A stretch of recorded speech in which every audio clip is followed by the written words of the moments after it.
Hello, welcome in की study 1024। मैं हूं अरुण कुमार यादव और इस वीडियो में हम बात करने वाले हैं क्लास 11th के चैप्टर 1 सेट्स के बारे में। तो सबसे पहले समझ लेते हैं कि सेट होता क्या है। A set is a well defined collection of objects. Set क्या होता है? सेट एक वेल डिफाइंड कलेक्शन होता है ऑब्जेक्ट्स का। अब अगर हमें इस डेफिनेशन को अच्छे से समझना है तो हमें दो बातें समझनी होंगी। पहली बात कि यहाँ पे ऑब्जेक्ट का क्या मतलब है, दूसरी बात वेल डिफाइंड का क्या मतलब है। तो सबसे पहले बात करते हैं ऑब्जेक्ट की। ठीक है, ऑब्जेक्ट क्या होते हैं? देखिए, the things that we are collecting are known as objects. यानी कि वो सारी चीजें जिनका हम कलेक्शन बना रहे हैं उनको हम ऑब्जेक्ट बोलते हैं। ठीक है, देखिए जब हम ऑब्जेक्ट को कलेक्ट कर रहे हैं तो एक कलेक्शन बन रहा है, लेकिन हर कलेक्शन एक सेट नहीं होता है।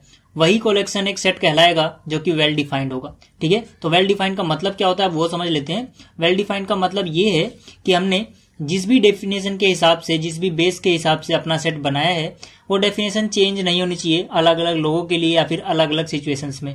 जैसे एग्जांपल समझते हैं, मैं कहना क्या चाहता हूँ इसको एग्जांपल से मैं समझाता हूँ आपको। अब मान लीजिए मेरे पास दो कलेक्शन है। पहले कलेक्शन में हमारे पास क्या है? All natural numbers less than 5। ठीक है, मान लीजिए इस कलेक्शन को हम बोलते हैं ए। ठीक है, तो ए के अंदर क्या क्या आ सकता है? देखिए, अगर ये नेचुरल नंबर है जो कि लेस देन 5 है, तो आप जानते हैं नेचुरल नंबर 1 से स्टार्ट होते हैं, तो इसके अंदर 1 आ सकता है या 2 आ सकता है, 3 आ सकता है या 4 आ सकता है। 5 भी नहीं आएगा क्योंकि लेस देन है, इक्वल टू भी नहीं है यहाँ पे, तो 5 नहीं आएगा। तो ये 1, 2, 3 एंड 4 ये सारे जो हैं ये इसके ऑब्जेक्ट्स हैं, यानी एलिमेंट हैं। ठीक है, ऑब्जेक्ट को हम एलिमेंट भी बोलते हैं। और ये एक वेल डिफाइंड कलेक्शन है। वेल डिफाइंड क्यों है? क्योंकि किसी भी सिचुएशन में बदलेगा नहीं। ठीक है, जितने भी नेचुरल नंबर होंगे वो सबके लिए वही होंगे जो मेरे लिए है, आपके लिए है। लेकिन अगर हम बात करें इस नीचे वाले की, ठीक है, जो सेकंड कलेक्शन है हमारे पास, तो यहाँ पे देखिए ये वेल डिफाइंड नहीं है। वेल डिफाइंड क्यों नहीं है इसकी बात कर लेते हैं। ये वेल डिफाइंड इसलिए नहीं है क्योंकि इसमें कलेक्शन बनाया गया है मोस्ट डेंजरस एनिमल्स का। ठीक है, अब देखिए अलग अलग लोगों के लिए या फिर अलग अलग जीवों के लिए जो डेंजरस एनिमल है वो अलग अलग होते हैं। ठीक है, तो यहाँ पर जो डेफिनेशन है वो वेल डिफाइंड नहीं है। जैसे कि अगर आपने रैट लिया, ठीक है, तो रैट के लिए जो मोस्ट डेंजरस एनिमल है वो है कैट। लेकिन कैट सबके लिए मोस्ट डेंजरस नहीं है, इंसानों के लिए मोस्ट डेंजरस नहीं है। इस तरह से जो कैट है वो डॉग के लिए डेंजरस नहीं है, बल्कि जो डॉग है वो कैट के लिए डेंजरस है। ठीक है ना, कैट के लिए भी कौन डेंजरस है? डॉग। इसी तरह से डॉग के लिए भी कौन डेंजरस है? लॉयन। ठीक है, लेकिन रैट के लिए सबसे ज्यादा डेंजरस कौन है? कैट। तो यहाँ पे अलग अलग लोगों के हिसाब से मोस्ट डेंजरस एनिमल्स जो है वो अलग अलग आ रहे हैं। मतलब यहाँ पे जो डेफिनेशन है आप समझ सकते हो कि बदल जा रही है या फिर उसका रिजल्ट जो है वो अलग अलग आ रहा है। तो इसको हम बोलेंगे कि ये वेल डिफाइंड नहीं है। यानी कि जो ये है सेकंड एग्जांपल, ये कलेक्शन तो है लेकिन सेट नहीं है। इसी तरह से जो ये कलेक्शन था ये सेट भी है क्योंकि ये वेल डिफाइंड है। तो उम्मीद है आपको ये समझ में आ गया होगा कि यहाँ पे वेल डिफाइंड का मतलब क्या था, सेट किसे कहते हैं, ऑब्जेक्ट्स क्या होते हैं। ठीक है, अब आगे बात करते हैं। अब देखिए इस चैप्टर में आगे आपको एक सिंबल देखने को मिलेगा। ठीक है, इसको हम बोलते हैं एप्सिलॉन। ये ग्रीक सिंबल है, इसको रीड किया जाता है बिलोंग्स टू। कैसे यूज होता है इसका वो बता देता हूं। जैसे मान लीजिए जो ए था हमारे पास जो कि सेट हो गया था, उसके अंदर 1, 2, 3 या 4, ठीक है, ये सारे एलिमेंट आ रहे थे। तो हम कह सकते हैं कि जो 4 है वो एक एलिमेंट है ए का या फिर ऑब्जेक्ट है। ठीक है, तो हम इसको बोलेंगे 4 जो है वो बिलोंग करता है सेट ए से। ठीक है, इसी तरह से जो 1 है, 1 भी बिलोंग करता है सेट ए से। इसको हम रीड करेंगे 1 बिलोंग्स टू ए। ठीक है, अगर मान लीजिए कोई ऐसा एलिमेंट है जो ए को बिलोंग नहीं करता है तो उसको हम सिंबल के रूप में कैसे दिखाएंगे? उसको हम दिखाएंगे, मान लीजिए यहाँ पे 9 नहीं है, कहीं भी 9 ले लेते हैं, तो 9 डज नॉट बिलोंग टू ए। ठीक है, तो जो 9 है वो बिलोंग नहीं करता, तो इसको हम क्या पढ़ते हैं? इसको हम पढ़ते हैं डज नॉट बिलोंग। ठीक है, अब देखिए इसके आगे अब हमें कुछ नंबर्स के ऊपर सेट पढ़ने होंगे क्योंकि आगे आने वाले टॉपिक्स पे वो जरूरी है। ठीक है, उनको समझना जरूरी है, तो पहले वो देख लेते हैं। अब देखिए जो हमारे पास पहला सेट है सेट ऑफ नंबर्स में, वो है कैपिटल एन। कैपिटल एन क्या डिनोट करता है? ये डिनोट करता है set of all natural numbers. ठीक है, आप नेचुरल नंबर्स जानते हैं 1 से स्टार्ट होते हैं। ठीक है, इसके अंदर क्या क्या आएगा? 1, 2, 3 ऐसा करते हुए कहां तक? इन्फिनिटी तक। इसी तरह से जो कैपिटल डब्ल्यू है वो डिनोट करता है set of all whole numbers. Whole numbers आप जानते हैं 0 से स्टार्ट होते हैं, 0, 1, 2, 3 ऐसा करते हुए कहां तक? इन्फिनिटी तक। इसी तरह से जो कैपिटल जेड है ये डिनोट करता है सारे के सारे इंटीजर्स को। इंटीजर्स का मतलब यहाँ पर माइनस इन्फिनिटी से चलते हुए आप आओगे -3, -2, -1, 0, 1, 2, 3 अप टू कहां तक जाओगे? इन्फिनिटी तक। इसी तरह से जो कैपिटल क्यू है ये डिनोट करता है सारे के सारे रेशनल नंबर्स। रेशनल नंबर्स आपने पढ़े होंगे जिनको हम p डिवाइड बाई क्यू की फॉर्म में लिख सकते हैं, जहां पर जो q है वो 0 के बराबर नहीं होना चाहिए, p भी एक इंटीजर होना चाहिए और q भी एक इंटीजर होना चाहिए।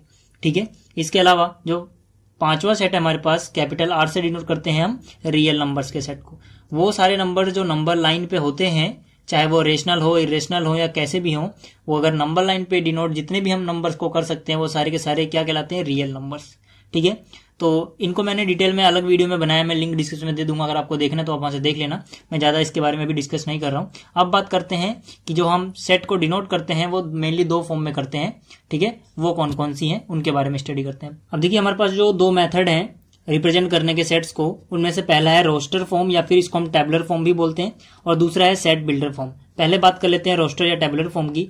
रोस्टर या टेबुलर फॉर्म में क्या करते हैं, हम सारे के सारे एलिमेंट जो होते हैं वो सेट के, उनको हम लिस्ट कर देते हैं। ठीक है, उनके बीच में, एलिमेंट्स के बीच में हम कॉमा लगाते हैं।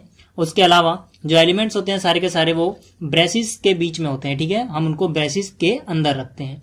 दूसरी बात कि जो ऑर्डर है वो इंपॉर्टेंस नहीं रखता है और एलिमेंट जो है वो रिपीट नहीं होते हैं। ये जो मैंने बोला इसको मैं समझाता हूं मैं क्या कह रहा हूं। मान लीजिए मुझे इंग्लिश के सारे वॉवेल्स लिखने हैं, ठीक है, और मैं उसको डिनोट करता हूं सेट ए से, तो जितने भी वॉवेल्स आएंगे मैं उसको यहां पर लिस्ट बना दूंगा उनकी। ठीक है, और उनको कोमा से सेपरेट कर दूंगा, जैसे कि ए, ई, आई, ओ, यू। ठीक है, और फिर उनको इस ब्रेसिस से क्लोज कर दूंगा। ठीक है, और यहां पर कोई भी चीज रिपीट नहीं होगी, दो बार नहीं आएगी, और ऑर्डर का कोई मतलब नहीं है। ठीक है, मतलब आगे पीछे करने से कोई फर्क नहीं पड़ेगा, यानी कि ये बराबर होगा अगर मैं पहले यू लिख दूं, बाद में ओ लिखूं, फिर ई लिख दूं, ठीक है, फिर आई लिख दूं और फिर लास्ट में ए लिखूं। ठीक है, तो ऑर्डर की कोई इंपॉर्टेंस यहां पे नहीं होती है। इसके अलावा जैसे मान लीजिए हमारे पास एक वर्ड होता ऑल। ठीक है, हमारे पास एक वर्ड है ऑल और हमें इसके जो लेटर्स हैं उनका एक सेट बनाना है। ठीक है, मान लेते हैं कि पी से डिनोट कर देते हैं, चलिए इसे, इस सेट को। ठीक है, तो अब देखिए इसके अंदर क्या आएगा, इसके अंदर ए है, ठीक है, एक लेटर, और दूसरा क्या है, एल। अब क्योंकि एल दो बार है लेकिन हम यहां पर एक ही बार लिखेंगे क्योंकि हम इसके अंदर रिपीट नहीं करते हैं। ठीक है, तो इसको हम ए एल लिखें या फिर एल ए लिखें, कोई फर्क नहीं पड़ता ऑर्डर से। तो ये था हमारा पहली फॉर्म जिसको हम बोलते हैं रोस्टर या फिर टेबुलर फॉर्म। अब बात कर लेते हैं जरा कि सेट बिल्डर फॉर्म क्या है। अब देखिए सेट बिल्डर फॉर्म में क्या डिफरेंस है। सेट बिल्डर फॉर्म में हम एलिमेंट जो है वो डायरेक्टली नहीं लिखते हैं, जैसे यहाँ पे जो भी एलिमेंट थे हमने डायरेक्टली वहां पे लिस्ट बना के लिख दिया कोमा लगा के। लेकिन इसमें क्या करते हैं हम, in this method we do not write the elements directly, ठीक है, but we write the definition of the set. हम क्या करते हैं, हम सेट की डेफिनेशन लिखते हैं। जैसे कि मान लीजिए यहां पर जो सेट था पहला जिसमें हमने वॉवेल्स दिखाए थे सारे, इसको अगर हमें सेट बिल्डर फॉर्म में लिखना हो, मान लेते हैं ये ए नाम दिया था तो फिर से इसको ए नाम देते हैं। ठीक है, लेकिन इसको क्या करेंगे, यहाँ पे हम दिखाएंगे एक्स। एक्स क्या है, एक्स है, x is a vowel in English alphabet. ठीक है, तो इसको हम ऐसे दिखाते हैं। मतलब हमने क्या किया, हमने यहाँ पे एलिमेंट को लिस्ट नहीं किया बल्कि बस एक डेफिनेशन लिख दी उसकी। तो जब हम ऐसे लिखते हैं तो उस फॉर्म को बोला जाता है सेट बिल्डर फॉर्म, और जब ऐसे लिस्ट बनाते हैं तो उसको बोला जाता है रोस्टर फॉर्म या फिर टेबुलर फॉर्म। ठीक है, तो इस वीडियो में इतना ही, बाकी की हम कॉन्सेप्ट देखेंगे अगली वीडियो में। अगर आपको ये वीडियो अच्छी लगी है तो इसको लाइक करें, शेयर करें और इस चैनल को सब्सक्राइब करें। मिलते हैं फिर अगली वीडियो में, तब तक के लिए गुड बाय।